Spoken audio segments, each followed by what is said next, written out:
दोस्तों नमस्कार। जैसा कि आप जानते हैं कि उत्तर प्रदेश के चुनाव सिर पर हैं, यानी आधा 2026 बीत चुका है और 2027 की शुरुआत में ही उत्तर प्रदेश विधानसभा के चुनाव होने हैं। लेकिन दोस्तों, ये चुनाव देश की फिर आगे की राजनीति की नींव रखेंगे, क्योंकि उत्तर प्रदेश भारत का सबसे बड़ा राज्य है, जहां पर 400 से ऊपर विधानसभा की सीटें हैं। दोस्तों, हालांकि जिस तरीके से भाजपा ने अपनी चुनावी मशीनरी को सेट कर लिया है और उन्होंने सारा कुछ सिस्टम चुनावी हैक कर लिया है, चुनाव आयोग को हैक कर लिया है, अदालतों पर इतना दबाव डाला है कि वो भाजपा के खिलाफ कोई फैसला देने में लगभग डरती हैं, कतराती हैं। और जो लोकतंत्र का चौथा पाया मीडिया होता है, तो उसको तो भाजपा ने टेंटुए से पकड़ रखा है, यानी पूरी तरीके से अपनी गिरफ्त में ले रखा है।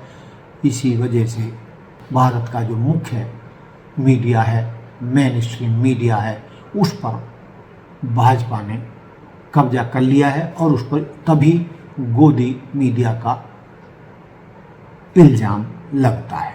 दोस्तों, तो हम बात कर रहे थे आने वाले उत्तर प्रदेश विधानसभा चुनाव के।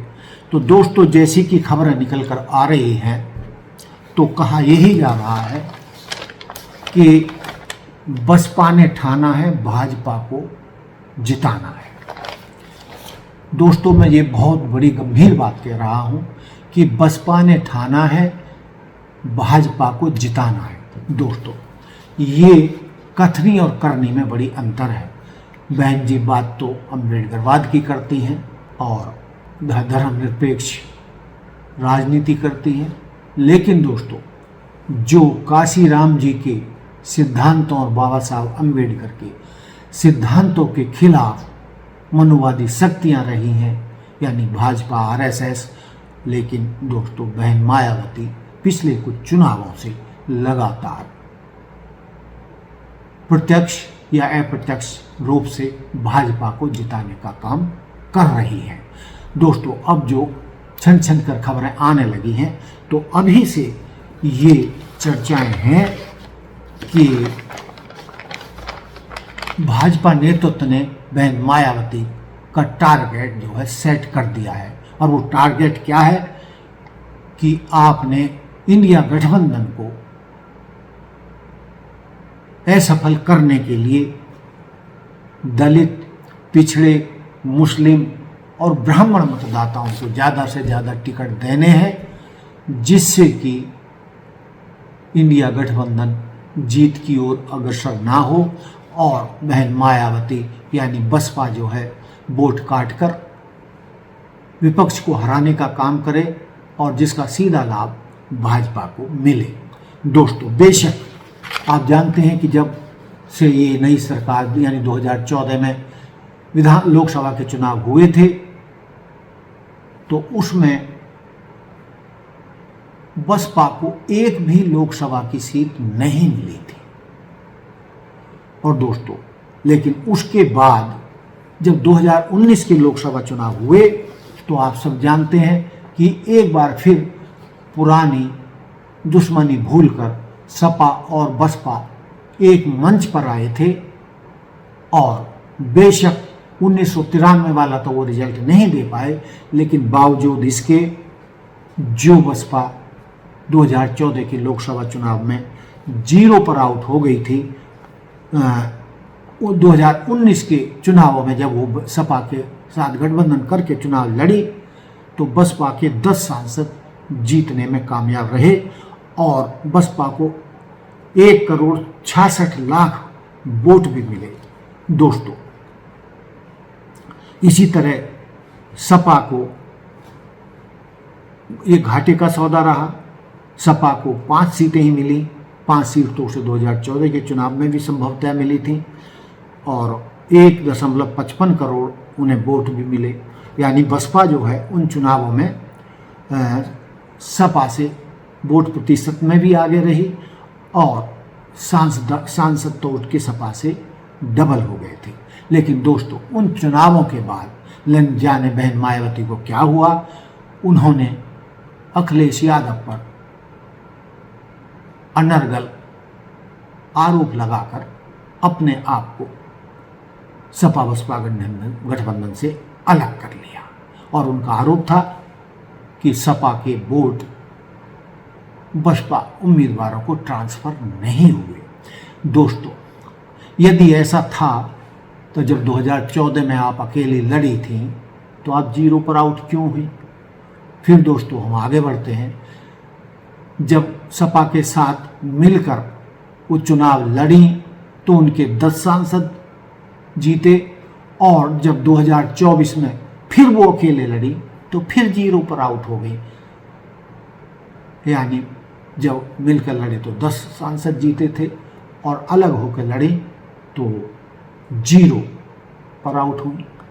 तो दोस्तों, यदि सपा के जो समर्थक वोट थे, यदि उनका वोट बसपा को नहीं ट्रांसफ़र हुआ था तो बसपा के सपा से 5 सांसद ज़्यादा कैसे जीत गए?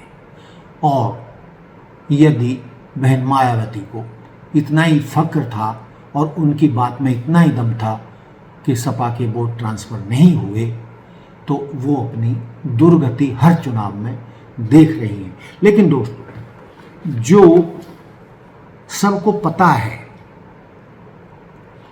कि बहन मायावती मनुवादी शक्तियों के साथ हैं, वो भाजपा आरएसएस के हाथों में खेल रही हैं। क्यों खेल रही हैं ये शब्द भी आप लोग जानते हैं।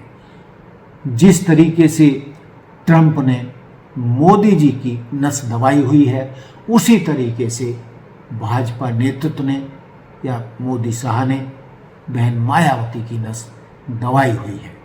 जिस तरीके से ट्रंप कहते हैं कि मैं चाहूं तो मोदी जी का राजनीतिक कैरियर समाप्त कर सकता हूं, उसी तर्ज पर नरेंद्र मोदी और अमित शाह जी बहन मायावती को ब्लैकमेल करते हैं और अपनी उंगलियों पर नचाते हैं।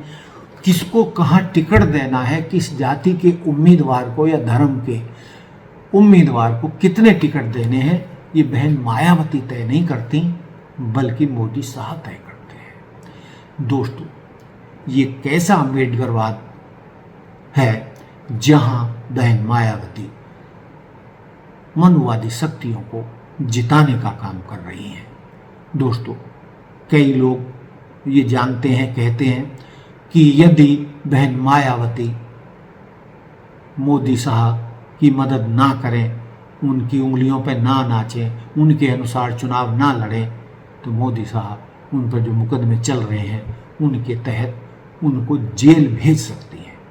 दोस्तों, सब जानते हैं कि किसी नेता का जेल जाना एक तरीके से उसके लिए फायदेमंद ही होता है। पहली बात तो भाजपा नेतृत्व की इतनी हिम्मत नहीं कि करोड़ों दलितों की चहेती बहन मायावती को ये जेल भेज सकें, और यदि वो जेल भेज भी देते हैं तो दोस्तों, जिस दिन बहन मायावती जेल चली गई उसी दिन ये तय हो जाएगा कि बसपा पुनः उत्तर प्रदेश की सत्ता में फिर से लौट सकती है। लेकिन जब तक बहन मायावती इनके डर से ब्लैकमेल होती रहेंगी या जेल जाने के डर से ब्लैकमेल होती रहेंगी तो तब तक बसपा उभर नहीं सकती, बसपा जीत नहीं सकती, बसपा सत्ता में आ नहीं सकती।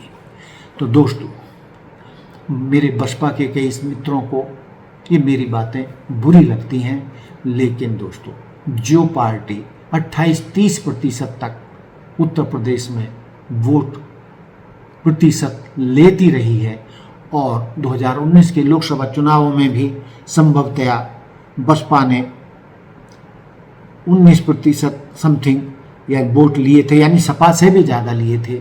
लेकिन दोस्तों, विपक्ष के साथ मिलकर न चलना और इंडिया गठबंधन को हराने का फैसला ले लेना। बहन मायावती का जो ये फैसला है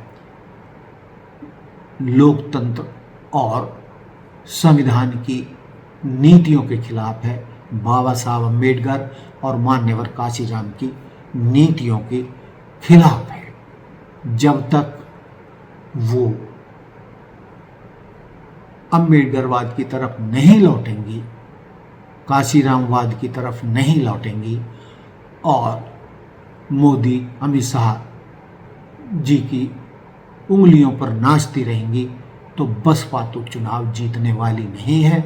हाँ, बसपा इंडिया गठबंधन को हराने का काम लगातार कर रही है, विपक्ष को हराने का काम वो कर रही है। और जो हमारे सूत्रों से हमें खबरें मिल रही हैं उसके अनुसार बहन मायावती ने भाजपा के साथ पर्दे के पीछे ये तय कर लिया है कि इंडिया गठबंधन को हराने के लिए या सपा कांग्रेस गठबंधन को हराने के लिए क्या क्या पैतरे आजमाने हैं और किस तरीके से टिकट बांटनी है जिससे कि सपा कांग्रेस गठबंधन सत्ता में ना आ सके या इंडिया गठबंधन सत्ता में ना आ सके। बहन मायावती इस तरीके से मनुवाद को जिताने के लिए और लोकतंत्र को हराने के लिए 85% बहुजन समाज को सत्ता से दूर रखने के लिए काम कर रही हैं। जो बहुजन समाज का पढ़ा लिखा तबका है, बुद्धिजीवी वर्ग है, वो इस बात को जानता है और इसीलिए बहुत सारा दलित समाज का वोट, जिसमें जाटव समाज भी शामिल है, वो वोट पीडीए यानी कि सपा गठबंधन और कांग्रेस की तरफ खिसक गया है।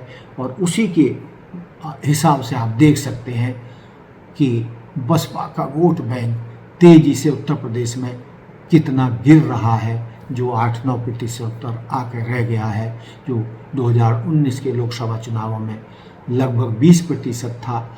और वैसे विधानसभा चुनावों में जब बसपा टॉप पर होती थी तो 28-30% तक उसका वोट बैंक होता था। तो लेकिन ये वोट बैंक जो गिर रहा है वो बहन मायावती जी की गलतियों से गिर रहा है।